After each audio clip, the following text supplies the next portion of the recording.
Banakacherla project వివాదం కొనసాగుతున్న క్రమంలో చర్చల ఎమ్మెల్యే అనిరుద్ రెడ్డి సంచలన వ్యాఖ్యలు చేశారు. ఏపీ సీఎం చంద్రబాబు కోవట్టులో తెలంగాణలో ఉన్నారని ఆరోపించారు. ఇరిగేషన్ ప్రాజెక్టులు రోడ్డు కాంట్రాక్టర్లు చూసేది వాళ్లేనని అన్నారు. ఆ కోవట్టులకు కరెంటు కనెక్షన్లు, నల్ల కనెక్షన్లు కట్ చేసి ఇరిగేషన్ ప్రాజెక్టు పైసిరివద్దని సూచించారు. వాళ్లే చంద్రబాబు వద్దకు వెళ్లి కాళ్లు పట్టుకుని బనకచర్ల బంద్ చేయిస్తారని చెప్పారు. కడుతుంటే నేను ఒక సూచన ఇస్తున్నా ప్రభుత్వంకి, ఒక ఎమ్మెల్యేగా. మా ఉత్తమన్న లెటర్లు రాస్తున్నారు. ఉత్తమన్న లెటర్లు కాదు, చంద్రబాబు నాయుడు కోవట్లు ఈ రోజు మన తెలంగాణలో ఉన్నారు. ఇరిగేషన్ ప్రాజెక్టులు వాళ్ళే, రోడ్లు కాంట్రాక్టులు వాళ్ళే, దందాలు హైదరాబాద్ వాళ్ళే.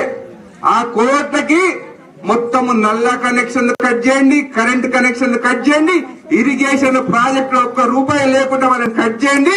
వాళ్ళే పోయి చంద్రబాబు నాయుడు కాలు పట్టుకొని బంకచర్ల బంద్ చేపిస్తారు.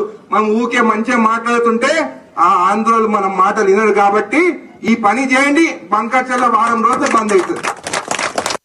బంకచర్ల కడుతుంటే నేను